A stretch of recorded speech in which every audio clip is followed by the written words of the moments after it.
అనారోగ్యం, ఉద్యోగం, వ్యాపారం అప్పులతో బాధపడుతున్నారా? వెంటనే జేకేఆర్ గురువు గారికి కాల్ చేసి ఈ వెబినార్ లో జాయిన్ అవ్వండి.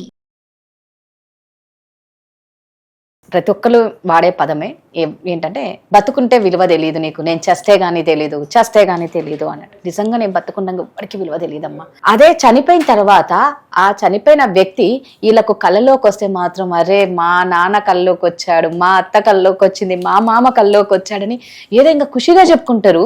బతుకున్నప్పుడు దేకరు. ఎందుకమ్మా చనిపోయిన తర్వాత ఫోటోకి అట్లా ఇస్తారు. ఆ పెట్టడాలు కూడా అలాగే కాఫీతో సహా ఉంటుంది, లేకపోతే బ్రెడ్, రస్క్, మటన్, చికెన్ ఇంకా అన్నీ ఉంటాయి. వాళ్ళకి ఏది ఇష్టమైతే అదండి. బతుకున్నప్పుడు మాత్రం మొత్తుకున్నా కూడా ఎవరి దగ్గరికి రారమ్మా. అంటే అది బతుకున్నప్పుడు నువ్వు ఏమి ఇచ్చినా తీసుకుంటారు.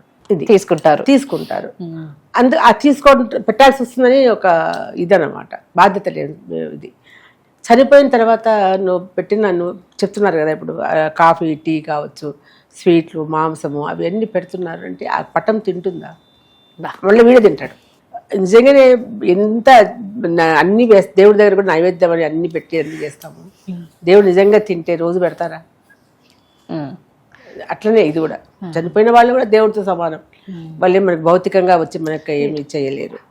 కానీ నాకు తెలిసి మానవత్వం ఎక్కడో చోట ఎక్కడన్నా ఉంటుంది అనుకో. ఎప్పుడో ఒకసారి అన్న కల్లో కనపడతారని నిజంగానే బాధపడే వాళ్ళు కూడా ఉంటారు. బతుకున్నప్పుడు నేను మా అమ్మకు ఏం చేయలేదే, చూడలేదే, ఈరోజు అసలు చనిపోయిన తర్వాత ఆ లోటు తెలుస్తుంది.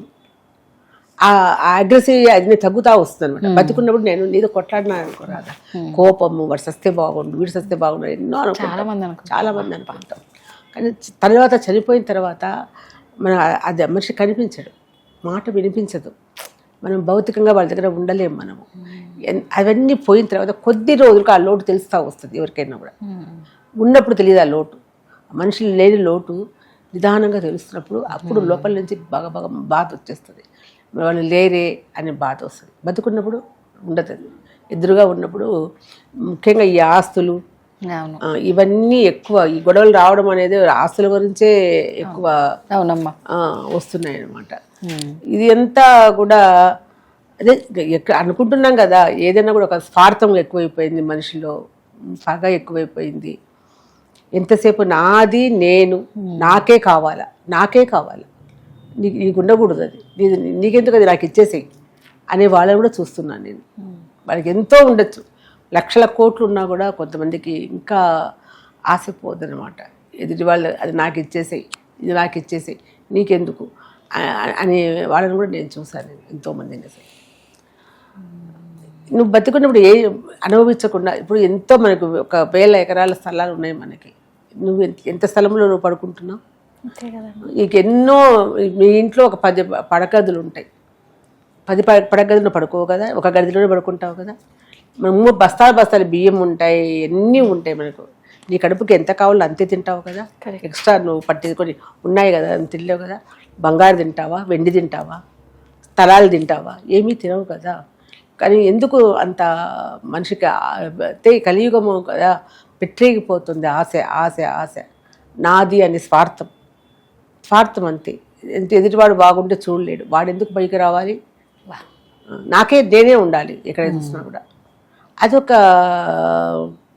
ఏమంటారు, అదొక వ్యాధిలాగా అందరికీ భయంకరమైన మందులేని వ్యాధి. ఎంతసేపు ఎదుటివాడిని ఇది చేయాలా అనే వాళ్ళే ఉన్నారు. కానీ అట్లా ఇంకా వాడికి ఇంకా తల్లి, తండ్రి, ఇంట్లో వాళ్ళు, బయట వాళ్ళ ఏమీ ఉండదు వాళ్ళకి. ఇంకా వాళ్ళకు ఎంతసేపునా నాది, నాకు కావాలా. కానీ ఎవరం శాశ్వతం కాదు కదమ్మా. ఎప్పుడు ఎవరికి ఏం జరుగుతుందో తెలియదు. పడుకొని లేస్తే మనది కాదు. ఇప్పుడు వాష్రూమ్కి వెళ్ళినా కూడా వస్తే మనిషి, బయటికి వెళ్ళి వచ్చిన మనిషి గ్యారంటీ లేదు అనేది ఎంత నిజమో, వాష్రూమ్కి వెళ్ళిన మనిషి వస్తాడన్న గ్యారంటీ కూడా లేదు. ఎంతో మంది కూడా వెళ్ళిపోయినారు. అసలు ఎంతో మంది ఎందుకు, నా సొంత తమ్ముడు ఫస్ట్ నా తర్వాత వాడు జాబ్ చేస్తాడు అనమాట, యునైటెడ్ ఇన్సూరెన్స్లో జిఎం. తను ఆఫీస్కి వెళ్ళాడు, పైకి వెళ్ళాడు, బాత్రూమ్కి పోయాడు. అంటే వాళ్ళ ఆఫీస్ రూమ్ ఉంటుంది, ఎవరు ఉండరు కదా లోపల, ఒక్కడే. అంటే బాత్రూమ్ ఉంటే పోయాడు, అక్కడే పడిపోయి ప్రారంభమైంది. సార్ ఎంతసేపటికి రాలేదు అని అక్కడ వాళ్ళు చూసి లోపలికి వచ్చి చూసి అటెండరు సార్ కనపడాలంటే బాత్రూమ్ తలుపు కొద్దిగా తెలిసి ఉండిందంట. పోయి కాళ్ళు కనపడుతున్నాయి, వెళ్ళిపోయి అందరూ పట్టుకొని తీసుకుపోయి అప్పటికే ప్రాణం పోయింది. వాడు బతుకున్నప్పుడు కూడా నాన్న దగ్గర, నాన్నను అమ్మని నేనే చూశాను, నా దగ్గరే ఉండేవాళ్ళు అనమాట. బతుకున్నప్పుడు చూడలేదు వాళ్ళు ఎవరు కూడా, అమ్మ నాన్నని చూడలేదు. వాళ్ళు ఎన్నో చేస్తారు, ఇల్లు గృహప్రవేశం చేసుకున్నారు, అంతా చేసుకున్నారు, పిల్లలకి పెళ్ళిళ్ళు చేస్తున్నారు, పిలవలేదు, రాలేదు, పోలేదు. వాళ్ళు చనిపోయినాక, అమ్మ చనిపోయిన తర్వాత అమ్మ డబ్బులు బంగారు అంతా కావాలని వచ్చి నాన్న ఒక్కడే ఉంటే ఆయన తీసుకొని ఆ డబ్బు బంగారం తీసుకొని వెళ్ళిపోయాడు. ఇక 10 రోజుల్లోనే చనిపోయాడు దాంట్లో బాత్రూంలో. ఇది జరిగిన 10 రోజుల్లో చనిపోయినాడు. అంటే ఏమనిపిస్తుంది, నాకు అనిపించింది మరి అంత కోరిక ఆశతో డబ్బంతా తీసుకెళ్ళావు, ఏమన్నా అనుభవించావా? 10 రోజులు కూడా నువ్వు ఆ డబ్బు చూడలేకపోయినావి. నువ్వు మళ్ళీ నువ్వు అవుతావి, నాన్న వల్ల తిరిగి నా దగ్గరికి వచ్చా. ఎవరు చూస్తారా ఇది? ఇట్లాంటి ఎన్నో సంఘటనలు జరుగుతున్నాయి. అసలు నేను నా సంఘటన మా ఇంట్లోనే నేను చెప్తున్నాను. నేను అసలు ఎన్నో ఇవన్నీ చూసిన తర్వాత ఏం కావాలనిపిస్తుంది చెప్పు? నాకైతే ఒకటే అనిపిస్తుంది, అది ఒక ప్రేమ, ఆప్యాయత, మనిషి పలకరిస్తే చాలు. ఈ డబ్బు శాశ్వతం కాదు, ఎంత ఉన్నా ఇంత తినలేము, నువ్వు తినాల్సింది ఇంతే తింటాం, అంత తినేంత మనం సంపాదించుకుంటున్నాం. అదే నువ్వు నలుగురికి పెట్టు, వాళ్ళకి పెట్టు, వాళ్ళ సంతృప్తిగా పెట్టు, వాళ్ళ కష్టం ఉంటే ఆదుకో, చేతనయ్యే శక్తి మీకు ఉంది. అంతేగాని ఇలా చేసి రేపు పొద్దున నువ్వు చనిపోతే నలుగురు వచ్చి నిన్ను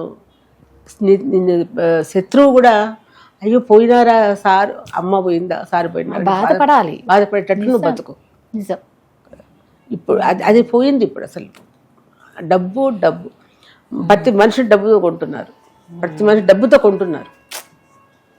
ఈ మనిషి కూడా డబ్బుకు అమ్ముడు పోతున్నాడు. డబ్బు ప్రపంచం అయిపోయింది అంతే. అంటే అన్ని బంధాలకు అనుబంధాలకు ఈ కలిగే సంఘటనలకు డబ్బే కారణం అయిపోతుంది మధ్యలో.